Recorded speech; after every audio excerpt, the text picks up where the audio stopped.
के समान बता रहे हो। तो पूरे संसार को पता है, क्या तुम्हें ये नहीं पता है कि ये अन्य कोई साधारण धनुषों के समान न हो करके एक असाधारण धनुष है, ऐसा वो कहते हैं।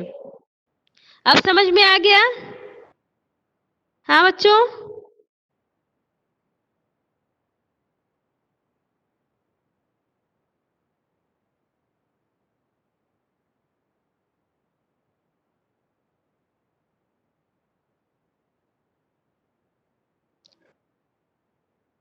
जिसको दिक्कत है वो अपना हैंड रेज करो, जिसे दिक्कत है। जिससे समझ में आ गया है वो ठीक है, कुछ नहीं करेगा। जिसे अभी भी दिक्कत है वो अपना हैंड रेज। हाँ हाँ, तुम लोग और 10 बजे 12 बजे ज्वाइन करना, तो एक बार तो और हम पढ़ाएंगे ही। कौन सा तुमको नहीं समझ में आया है? बेटा लंबे लंबे पद है, लंबी लंबी चौपाइयां हैं, पता चलेगा कि 45 मिनट हम एक ही पद पढ़ाते रह जाएंगे। आप लोगों को समय से मीटिंग ज्वाइन कर लेनी चाहिए ना। कौन सा नहीं समझ में आया बताओ? विशाल, वैभव, बताओ कौन सा नहीं समझ में आया है? पूरी पंक्ति? हाँ, पूरी चौपाई नहीं समझ में आई है?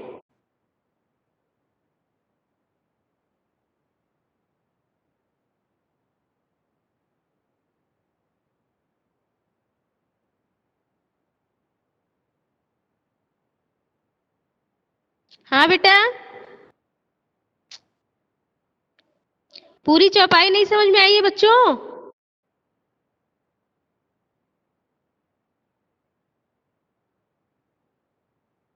अब कोई रिस्पॉन्स ही नहीं करेंगे सब।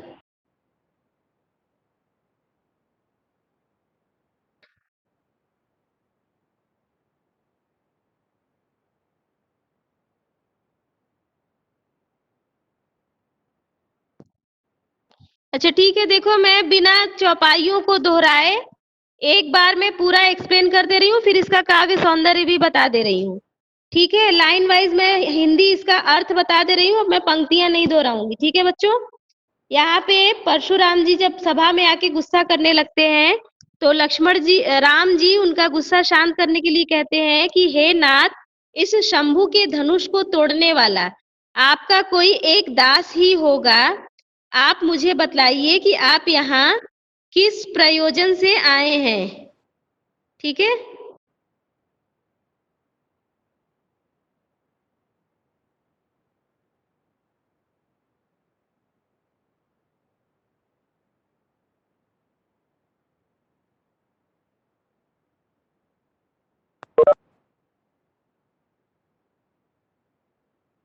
यहाँ आप किस प्रयोजन से आए हैं? तो यह सुनकर के मुनि बहुत ही गुस्से के साथ कहते हैं कि सेवक तो बेटा वो होता है जो सेवा का कार्य करता है, जो शत्रुता का कार्य करता है। अरि करनी, अरि मतलब शत्रुता होता है, करनी मतलब कार्य। जो शत्रुता का कार्य करता है उसके साथ लड़ाई भी करनी चाहिए। हे राम सुनो, जिस किसी भी व्यक्ति ने इस शिव के धनुष को तोड़ा है, वो मेरे लिए सहस्त्र बाहु नामक राजा के समान शत्रु है। उसे तुरंत इस सभा से अलग कर दो, इस समाज से अलग कर दो, अन्यथा सारे राजा मारे जाएंगे। लक्ष्मण के इन वचनों परशुराम जी के इन वचनों को सुन करके लक्ष्मण जी मुस्कुराने लगते हैं और फरसे को धारण करने वाले परशुराम जी से अवहेलना पूर्वक कहते हैं। क्या कहते हैं? कहते हैं कि हमने तो बचपन में बहुत सारी धनुषें तोड़ी हैं, तब तो गोसाई जी ने अर्थात ब्राह्मण देवता ने कभी भी इतना गुस्सा नहीं किया था। इस धनुष पर ही वो इतना स्नेह यानी ममता क्यों दिखा रहे हैं? यह सुनकर के भृगु कुल के जो केतु थे, अर्थात भृगु कुल के केतु अर्थात ध्वज के रूप परशुराम जी अत्यंत गुस्से के साथ बोले। कहते, हे राजकुमार, तुम काल के वश में हो गए हो, इसीलिए तुम्हारा अपनी वाणी पे नियंत्रण नहीं है। तुम इस शिव के असाधारण धनुष की समानता अन्य साधारण धनुषों से करवा रहे हो, जबकि ये पूरा संसार जानता है कि ये शिव जी का असाधारण धनुष है। ठीक है?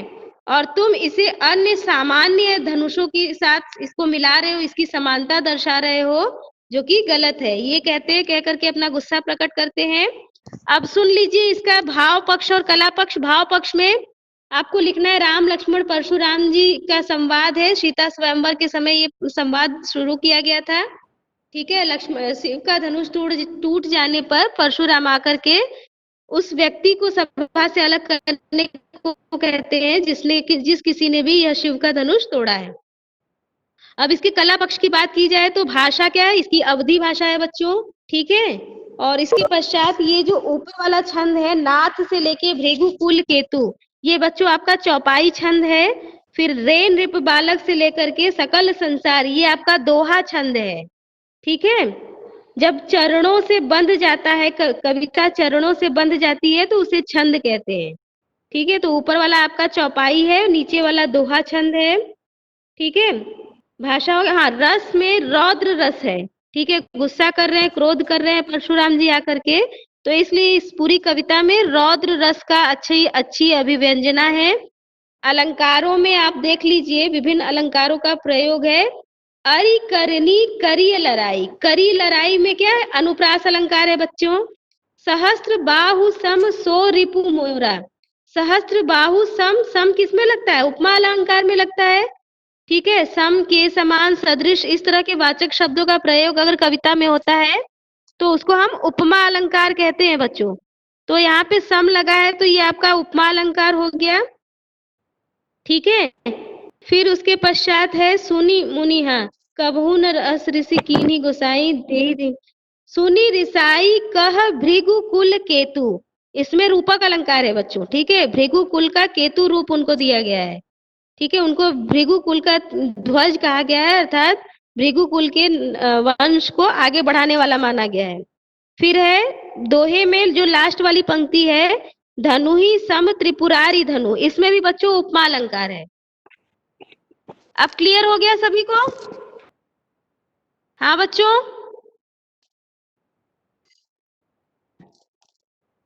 चलिए दूसरा वाला शेयर कर दीजिए। दूसरा मैं पढ़ाऊं, आगे बढ़ू। बच्चों ध्यान से पढ़ो सब लोग, तुम लोगों को बोर्ड की परीक्षा देनी है। नेक्स्ट पेज शेयर करिए बेटा।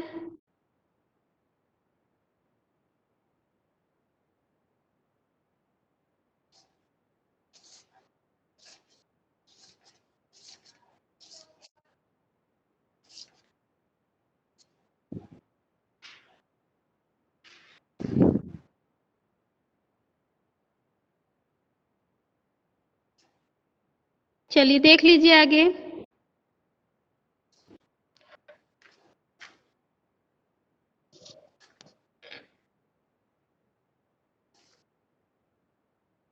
लखन कहा हसी हमरे जाना, सुनहु देव सब धनुष समाना, का छति लाभु जून धनु तोरे, देखा राम नयन के भोरे। ठीक है, अब यहाँ पे क्या हो रहा है, इस पंक्ति में, ठीक है, इन पंक्तियों में लक्ष्मण जी क्या करते हैं, उनकी बात को सुन करके उन्हें हंसी आने लगती है, क्योंकि थोड़ा लक्ष्मण का स्वभाव भी क्या था, थोड़ा सा चंचल बच्चे का था। ठीक है, बहुत ही चंचल थे, और जब उनके सामने कुछ गलत होता है तो वो जल्दी अपने आप पे नियंत्रण उनका नहीं रह जाता है, वो अपमानजनक बातें कहने लगते हैं। ठीक है, तो यहाँ पे लक्ष्मण जी परशुराम जी के प्रति थोड़ा सा अवमानना पूर्वक व्यवहार अपना रहे हैं और कहते हैं, लखन कहा हंसी हमरे जाना। लखन हंस करके कहते हैं कि हमने तो यही जाना था गुरुदेव, सुनहु देव सब धनुष समाना। लक्ष्मण जी हंसते हुए कहते हैं कि हे गुरुदेव, हमने तो यही जाना था कि सभी धनुष क्या होते हैं, एक समान होते हैं। का छति लाभु जून धनु तोरे, इस पुराने से धनुष को तोड़ देने में के टूट जाने पर इसमें कौन सा बहुत बड़ा हानि या लाभ हो गया। क्षति मतलब हानि और लाभ मतलब लाभु मतलब लाभ। वो कह रहे हैं कि इस पुराने से धनुष के टूट जाने में आप कौन सा हानि और लाभ देख रहे हैं। देखा राम नयन के भोरे, रामचंद्र जी ने तो इसे कैसे देखा था, नयन के, यानी कि देखा था, धनुष सजा सजाया था, प्रत्यंचा नहीं चढ़ी हुई थी, तो राम ने इसे नए के भ्रम में देखा, और जैसे ही उन्होंने खींच कर प्रत्यंचा चढ़ानी चाहिए तो धनुष क्या हो गया, टूट गया। नयन के भोरे मतलब नए के भोरे मतलब भ्रम में, नयन मतलब नए। रामचंद्र जी ने इसे नए के भ्रम में देखा था। और छुअत टूट रघुपतिहु न दोषु, अगर यह छूते ही टूट गया तो इसमें रघुपति अर्थात रामचंद्र जी का कोई दोष नहीं है। मुनि बिनु काज करी कत रोसु, आप तो अकारण ही गुस्सा कर रहे हैं। तो हे मुनि, आप बिना किसी कारण के क्यों गुस्सा कर रहे हैं? ये उनसे पूछते हैं वो परशुराम जी से कि उनका कोई दोष नहीं है, उन्होंने तो नए के भ्रम में देखा था। प्रत्यंचा चढ़ाने के लिए जैसे ही उन्होंने धनुष को छुआ या छूते ही टूट गया धनुष, तो इसमें राम का कोई दोष नहीं है। हे मुनि, आप बिना किसी कार्य के, बिना किसी काज के अकारण ही क्यों गुस्सा कर रहे हैं? बोले चितय परशु की ओरा, आगे वो कह रहे हैं कि तब अपने फरसे की तरफ देख करके परशुराम जी बोले। ठीक है, चिते मतलब देख कर बच्चों, परशु मतलब फरसा, की ओरा मतलब की ओर, अपने फरसे की ओर देख करके वो बोलते हैं। ठीक है बच्चों, क्या बोलते हैं? रे सठ सुनहि स्वभाव न मोरा, हे मूर्ख बालक, क्या तुमने मेरे स्वभाव के बारे में नहीं सुना है? रे सठ मतलब, सठ का मतलब होता है मूर्ख बच्चों। ठीक है, सुनहु मतलब सुना है, स्वभाव मतलब स्वभाव, मोरा मतलब मेरा। हे मूर्ख बालक, क्या तुझे मेरे स्वभाव के बारे में नहीं पता है? बालक बोली बधो नहीं तो ही, मैं तुम्हें बालक समझ रहा हूँ, समझ भी रहा हूँ और बोल भी रहा हूँ, इसलिए तुम मुझे क्या कर रहे हो, एक साधारण ऋषि समझ रहे हो, और मैं तुम्हें बच्चा समझ करके तुम्हारा वध नहीं कर रहा हूँ, तुम्हें अभी तक मैं छोड़े हुए हूँ। केवल मुनि जड़ जान ही मोही, और मैं तुम्हें बच्चा समझ करके कुछ नहीं कह रहा हूँ, तुम्हारा वध नहीं कर रहा हूँ, तो तुम्हारी धृष्टता इतनी बढ़ गई है कि तुम मुझे एक साधारण ऋषि समझ रहे हो। केवल मुनि, केवल मुनि मतलब साधारण ऋषि, केवल मुनि जड़ जानहि, हे जड़ बुद्धि, तुम मुझे एक साधारण ऋषि समझ रहे हो। ठीक है बच्चों, फिर आगे कह रहे हैं बाल ब्रह्मचारी अति कोही, वो कह रहे हैं कि तुम सुन लो मेरे बारे में, मैं क्या हूँ, बाल ब्रह्मचारी हूँ, जो विवाह, आजीवन विवाह न करने का निर्णय लेता है उसे ब्रह्मचारी कहते हैं बच्चों। वो कह रहे हैं कि मैं बाल ब्रह्मचारी हूँ, यानी कि ब्रह्मचर्य व्रत का पालन मैं बचपन से ही कर रहा हूँ। अति कोही, कोही मतलब क्रोधी, और अत्यंत क्रोधी स्वभाव वाला हूँ। विश्व विदित क्षत्रिय कुल द्रोही, और ये पूरे संसार को पता है, पूरे विश्व को पता है, क्या पता है कि मैं क्षत्रिय कुल का द्रोही हूँ, यानी विरोधी हूँ, क्षत्रिय कुल का नाश करने वाला हूँ। भुज बल भूमि भूप बिनु कीनी, मैंने क्या किया है, इन्हीं भुजाओं के बल से, अपनी भुजाएं दिखाते हुए वे कह रहे हैं कि मैंने अपनी इन्हीं भुजाओं के बल से इस पृथ्वी को किसके बिना कर दिया है, राजाओं से विहीन कर दिया है। भूप मतलब राजा, तो मैंने अपनी इन भुजाओं के बल से इस पृथ्वी को राजाओं से विहीन कर दिया है। विपुल बार मही देवन देनी, और अनेकों बार मैंने क्या किया है, इसे राजाओं को दे दिया है, अनेकों बार मैंने इसे राजाओं को दे दिया है। सहस बाहु भुज छेद निहारा, सॉरी राजाओं को नहीं, विपुल बार मही देवन दीनी, अनेकों बार मैंने इसे ब्राह्मणों को दे दिया है। सहस्त्र बाहु भुज छेद निहारा, परसु बिलय को महीप कुमारा, हे राजकुमार तुम मेरे इस फरसे को देखो, परसु मतलब फरसा, बिलोको मतलब देखो, महीप मतलब राजा होता है, कुमार मतलब बालक, तो राजा का बालक अर्थात राजकुमार, तो हे राजकुमार तुम मेरे इस फरसे को देखो। सहस्त्र बाहु भुज छेद निहारा, मैंने इसी फरसे से क्या किया था, सहस्त्र बाहु नामक राजा की भुजाओं को टुकड़े टुकड़े कर दिए थे, अर्थात उसके पूरे शरीर में मैंने क्या कर दिया था, छेद कर दिया था। मातु पितहि जनि सोच बस, करसी महिष किशोर, गर्भन के अर्भक दलन, परसु मोर अति घोर। ठीक है, अब देखो वे कठोर और कड़वी बातें कह करके लक्ष्मण जी को डराना चाह रहे हैं, उपस्थित सभी सभाजनों को डराना चाह रहे हैं।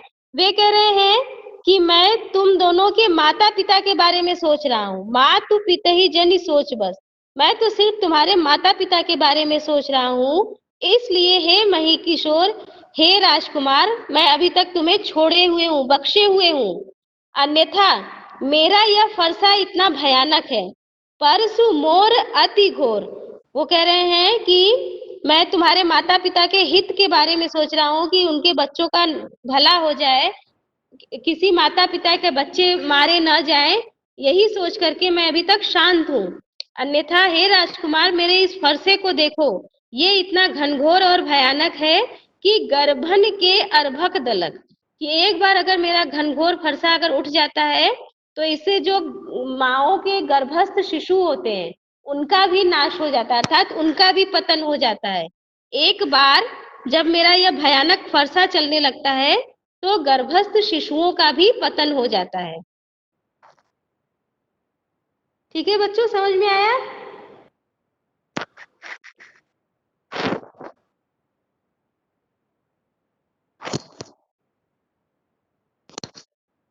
समझ में आया बच्चों?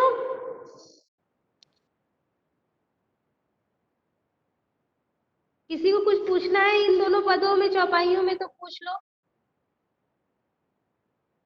ये लास्ट बार मैं पढ़ा रही हूँ ये चैप्टर, इसके बाद मैं नहीं पढ़ाऊंगी, इसके बाद मैं आगे बढ़ूंगी।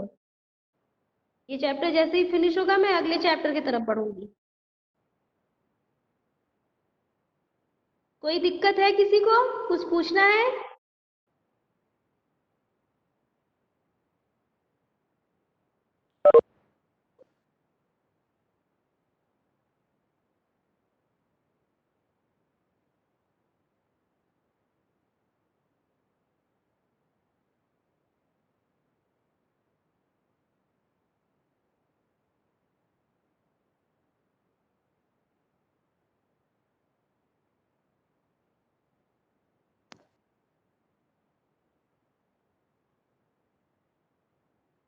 चलिए, तो मैं यही समझ रही हूँ कि आप लोगों को समझ में आ गया है। और देखो, कोशिश करती हूँ कि जो नेक्स्ट दो पद हैं उन पर मैं वीडियो बना लूँ, क्योंकि आप लोग वॉइस की दिक्कत हो जाती है, किसी को सुनाई नहीं देता है कभी कोई। एक बार वीडियो बना लूंगी तो वो सभी को समझ में आएगा।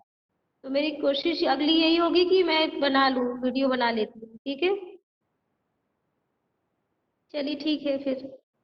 आज की कक्षा यही समाप्त होती है। घर पे पढ़िएगा, सभी लोग ध्यान दीजिएगा। ठीक है स्टूडेंट, कोई इवैल्यूएशन आपका नहीं हो पा रहा है बच्चों, तो आप अपने इवैल्यूएटर खुद बनिए, खुद जज कीजिए कि आपको कितना समझ में आया, कितना नहीं समझ में आया। क्योंकि बच्चों बोर्ड के एग्जाम तो होने ही है, रजिस्ट्रेशन वगैरह आपका होगा और एक परीक्षा अगले साल आपकी होनी ही होनी है। तो थोड़ा सा आप दोनों तरफ से एफर्ट लगेगा, आप अपने तरफ से भी बच्चों थोड़ा प्रयास करते रहिए। जहाँ कहीं भी कोई दिक्कत है पूछिए, मैं बताने के लिए तैयार हूँ, लेकिन आपको भी अपनी तरफ से एफर्ट लगाना होगा बच्चों। ठीक है बच्चों, चलिए इसी के साथ मैं बस आज की मीटिंग यही खत्म करती हूँ। जय हिंद ऑल ऑफ यू।